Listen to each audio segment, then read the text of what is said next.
Hi, I'm your host Roger Monder, and welcome to Breaking Ground. Now, this is a new show that will highlight the new and exciting face of agriculture in the province of Newfoundland and Labrador. On our first show, we will highlight innovation and technology. When you mix traditional methods with new science, the results can be amazing. There's more to farming than just growing potatoes and carrots, and this experimental farm in Salmon Cove will explain our point. Plants that have grown on our headlands and beachlands for centuries are proving to have properties that are highly sought after in the pharmaceutical world. Roseroot, beach peas, and wild sea oats are only some of the plants that have been giving a higher profile since it has been shown that they contain highly beneficial characteristics. Exotic-sounding plants from Russia and Latvia also hold a special place at this farm. They grow well here and have the potential to be a valuable crop for adventurous local farmers. The dairy industry in this province is growing by leaps and bounds. The West Coast farm of Phil McLean and Pauline Down Vorden is a good example of what is happening. Herds are getting bigger, milking parlors are being computerized, barns and silos are being built at a pace never seen before in this province. This sector of agriculture is fast becoming not only the envy of the province, but the envy of the country. Already, interested mainland farmers are coming here to see what we are doing right. Breaking Ground reporter Monique Tobin will interview the president of the Federation of Agriculture, Merv Wiseman. Merv will give us an overview picture of the agricultural industry here. He will highlight the positives and point out the areas which show great potential. Now, why would you ever consider changing to another channel? Stay tuned. We'll be right back.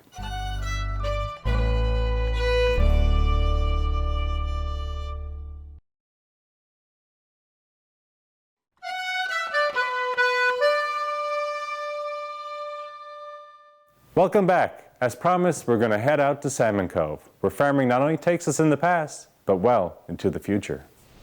When our ancestors first arrived in Newfoundland, this was very likely the type of landscape they would have seen. Huge headlands, rough seas, rocky or sandy coastline, and lots of beach shrubbery. But in the rush to clear land, build homes and boats, many times the natural greenery was overlooked. For hundreds of years, beach peas and sea oats have been a part of that natural habitat, and in recent years, these plants have proven to have highly beneficial characteristics. Les Pottle, volunteer president of the Salmon Cove Future Development Association, explains why their organization is exploring different growing methods for growing beach peas. The beach peas here have a high level of antioxidants, and that was their prime reason for agreeing with us to establish an experimental station to do further research on the beach peas taken from the sands. The idea being that to find out would the beach peas grow well in virgin soils, clay soils, away from their natural habitat of sand. And of course, since 1998, our experiments have proven that that can be done with great success. But there's more to this experimental farm than just beach peas. Volunteer members of the association asked themselves what other native plants could be grown here. They also asked what other well-known crops could be cultivated that have medicinal benefits. Well, initially, and this was back in 1998, the experimental station was formed to experiment with perennial beach peas and sea oats. As the experimentation continued, and we had the vacant land, it was decided to introduce 15 medicinal herbs. And those I don't recall the full 15, but it included St. John's wort, oregano, cornflower, sweetgrass, and so on. Of the 15 medicinal herbs that we experimented with, 5 were native plants and the others were imported primarily from Latvia and from Upper Canada. As time progressed, and this all started in '98, and as time progressed, we got an indication that there would be a demand for sea buckthorn fruit. So 375 sea buckthorn trees imported from Russia were introduced in 2001. They were 2-year-old trees, and sea buckthorn will start producing fruit at approximately age 6 to 9. Initial production will be at age 6, and production will increase to maximum production by age 9. The initial 375 trees imported from Russia started producing last year. Each year they will produce more until they reach maximum production in 6 to 9 years, 6 to 8 years. And from then on they should produce annually for upwards of 35 years. So once established and they're going well, it's a long-term project. And here is another local star of the experimental station. It is called the rose root and is found in specific shoreline areas in Newfoundland. Once it matures after 3 years, the root is dried and ground up for use in the distillery business. It also has a future in nutraceuticals, an area that is in its infant stage in Newfoundland. Cabell Reynolds and Wanda Parsons, both technical support workers at the station, give us an idea of the strengths of this native plant. No, I have to admit with the rose root we haven't had any problems whatsoever. None. We planted the rose root. Once again, everything is totally organic and they seem to be doing quite well. Well, right now, on the research that we've done, the rose root can go from $15 to $25 per kg. Mm-hmm. So, I mean, it's a high cash crop and it's very simple to grow, very simple. I think that the future could be great as long as we can get farmers and entrepreneurs involved. I mean, it's a cash crop. The rose root itself has very high value, sea buckthorn as well. And I mean, with the downturn of the fishery, rural Newfoundland has to go beyond that now and get into other things. And this could be great. Could be really great. I mean, you can employ like a large number of people. You've got the land. You can employ up to 50 to 60 people on a seasonal basis. Yeah. And then you can go beyond that when you start growing your own trees from cuttings and your own rose root. I mean, the sky's the limit. In the modern age of corporate farms and bulk imports, a lesson needs to be learned that perhaps the most beneficial plants in the marketplace are to be found in our own backyard. Time for a short break. When we come back, we're going to head off to the West Coast to look at a dairy farm that is the pride of the industry.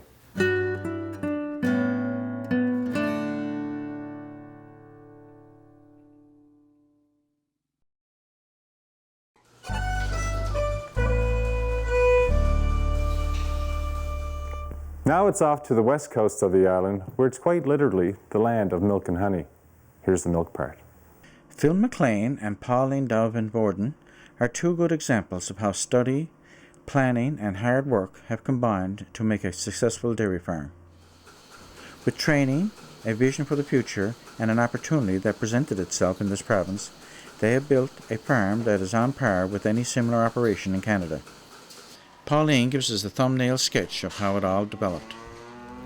Phil and I met at the Nova Scotia Agricultural College, and we had a vision to be dairy farmers together sometime down the road. We didn't know how that would happen, and in the meantime my veterinary career progressed. But our ultimate goal had always been to be dairy farmers. We thought we'd probably end up in New Brunswick or Nova Scotia, which is where we are from. However, we came to Newfoundland and realized that the dairy industry had great opportunity here. And we obviously really liked the province as well. So we started to work towards that vision, and then it progressed from there. Our first facility was the main dairy barn, and that holds about 350 cows. Then initially we had the calves in that facility, and our young stock, our heifers, were still in the second leased operation in Reedville. In 2003 we built the heifer facility and calf facility, moved our calves in there, and then in 2005 we built an addition on our first dairy barn, which is called the dry cow facility. This year we're adding another bunker silo so we can put corn silage there, because we've been growing more corn silage for increasing our acreage over the past 3 years. And the other thing we're doing at the moment is building a grain mill, a milling facility, so that we can purchase bulk grain and process it here and take advantage of some of the bulk grain that's coming into the port in Stephenville. On the surface, owning and running a dairy farm seems fairly straightforward, but there are lots of things that you have to know and understand. Phil McLean gives us a tour of their operation and subtly explains the expansive knowledge base that is needed to make it all run smoothly. We're just going to take a look at this little tiny calf here. This little calf was born 2 days ago. This is a Holstein heifer calf. She weighs probably 80 to 100 pounds, and we feed her colostrum. That's the first milk of a calf, of the mother. We feed her about a gallon of colostrum, or 4.5 to 5 liters of colostrum, in the very, very first day that she's born. So this calf is now 2 days old, just on her second day, and she's had a gallon or 4 or 5 liters the first day, and probably that much the second day also. So now she's finished her colostrum feeding, which gives her all the antibodies that she needs, and now she's going to be going on whole milk. So she's off to a real great start. So in this barn we have 60 calf hutches. We have at least 40 to 45 full all the time on this farm. We have that many calves in the first 2 or 2.5 months of their life, and they're fed twice a day fresh pasteurized milk. And when the calf comes and is just born, she stays in exactly the same hutch or little stall for the first 2 months. She doesn't move, and she just stays in that one environment, so she's not stressed by the other individuals, and she has her own individual room, let's say. Then she's moved out of this barn and goes to group pens. Okay, so what happens here is when our heifer calves come out of the calf barn, they come into this barn, which is called the heifer barn. And a heifer is a female cow that's not yet calved. So they come out of here and they're about 2.5 to 3 months old. When they're weaned, they come out here and then they get dehorned, and then we feed them a special diet of haylage and grain that's all mixed up together, called the total mixed ration. And they start off as really small, so as they progress down the row, they get older and older and older, and we keep moving them along. As the calves get bigger, we keep moving them from pen to pen to pen. Then, when they get down all the way to the other end, we bring them up onto this side. So in this pen here, we have our breeding age calves, the breeding age heifers. So when they come into heat, or when they come into estrus, we go and we breed these cows artificially. We use artificial insemination for every breeding on this farm. As I mentioned, we breed all our cows and heifers artificially. So what we do is we have an assortment of bulls across North America to choose from, or around the world for that matter. And we come and we look at the heifer or cow that's in heat or in estrus, and we take her major faults, whatever we think is the most wrong with that individual, and we breed her to a bull with a very high plus factor, or good conformation in that avenue. So if we have a heifer or a cow that has bad feet and legs, we try to breed her to a bull that has outstanding feet and legs. So what we do is we come to this nitrogen tank, we store all our semen in the nitrogen tank, and this is liquid nitrogen, very, very cold. And we decide the bull that we're going to choose, and they're all coded and their names are on top of this canister. We take a semen from the liquid nitrogen, out of the liquid nitrogen, and we take it and we place it inside this gun. This is an insemination rod, or a French gun they call it. We place the semen in the rod itself, and then we cover it over with the sheath. Then we put an extra precaution on there, which is called a double rod.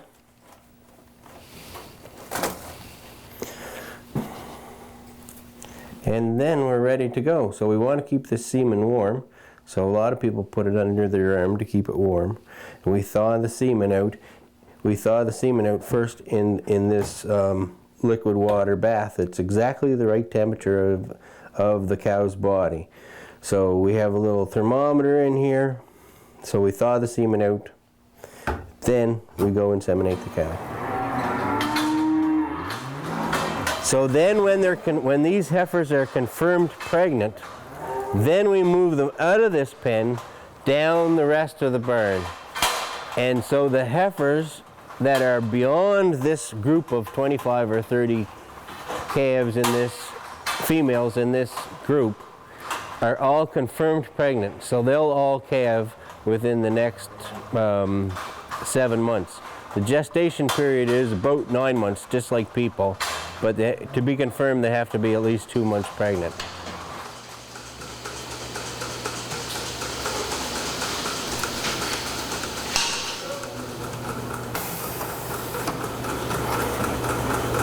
This is the milking parlor.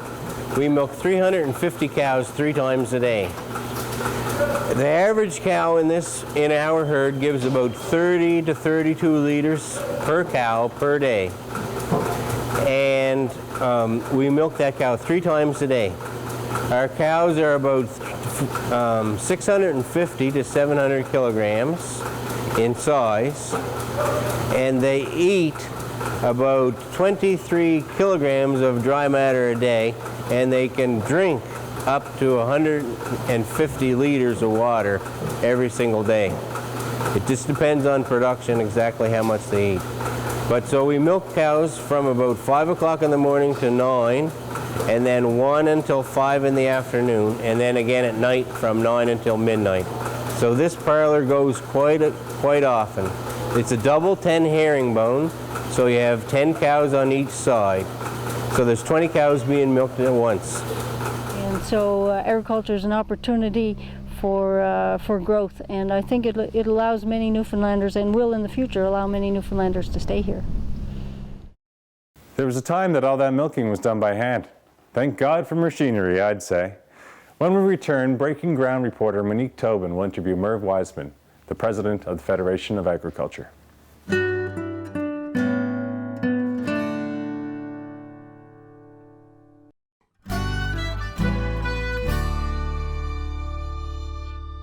And now here's Monique Tobin as she talks to Merv Wiseman about the state of the agriculture industry in the province. And how do you see innovation playing a role in the development of the industry? It's, again, you know, I think when we talk of innovation and think of innovation, we think of research and development, ways of doing things more efficiently than we've done it in the past. You know, we've got a great example in this province in corn production. We thought for a long time that we would never be able to produce corn, you know, for feed, for humans and for livestock and so on, in a way that we've been doing it now. And because of new technology, you know, we can now harvest, we can now, you know, plant corn, and we can harvest with the best, and we can become self-sufficient and so on. So just a little bit of technology that was developed in other places but adapted and applied to this province has given us a tremendous leg up in the dairy industry, for example, and other areas of livestock where we need that basic forage. So we have to continue to look for efficiency in this province, and we're going to do it through technology. We're seeing it all the time. We're seeing it in the life science business. We're seeing it in, you know, the harvesting, for example, of blueberries and of cranberries, and you know, we bring in new equipment from other parts of the country that's used to flat lands and so on, and we have to adapt it to our lands because it is a unique terrain that we have. What is the relationship between agriculture, the public good, and the environment? Very important relationship, quite frankly, and it seems to be more so today, I think, than in the past. It's important for us that the public understand the issues around agriculture, because it's important to have acceptance of the things that we do. And some of the key areas that we're finding these days where that helps most is in the area of environment, and in food safety, for that matter. I mean, people want to know that their food is safe, and of course farmers, agriculture people want the public to be comfortable with their product, and we know that it is safe, but having the understanding and reaching you know, a level of comfort with the public on these important issues it's a key challenge for the Federation of Agriculture, and one that we would want to continue a lot with. Certainly the environmental portion of it is always at the forefront. It's one that can cause some concern for us quite often, mostly because of acceptance. And we're finding oftentimes that in order to meet the challenges and the costs associated with providing what we would consider a public good issue, we have to have acceptance from the public, not only in terms of their willingness to accommodate us, but their willingness, I think, to be able to share in the costs and to allow us to, get a fair return in the marketplace for the cost of remediation and mitigation. We want to be good stewards of the land, but to be good stewards, oftentimes it means that there's a cost, there's a huge liability there. Merv, thank you very much. You're welcome. Merv paints an exciting picture of what we're doing and the potential that still lies out there. On next week's show, we will deal with agritourism. Our first stop is Lester's Farm, which is a farm still inside the city limits of St. John's. It is a vegetable growing operation that does more than grow vegetables. Over the years, the owners have developed a variety of attractions that draw in young and old alike. Customers can not only buy produce, but have fun doing it. Then we're off to Felix Cove on the west coast, where Kathy Whitehead and Ed Hutchings have an alpaca farm.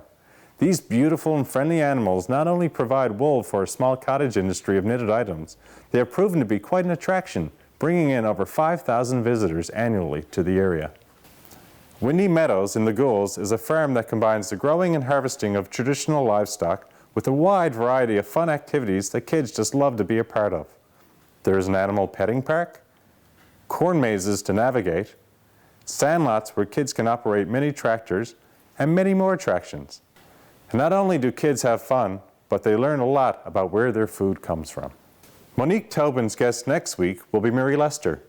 Mary has gone to many North American workshops that deal with the whole concept of agritourism. She will tell us about some farms that make more income from agritourism than the actual growing and selling of farming produce. Well, I hope you enjoyed the first show of Breaking Ground.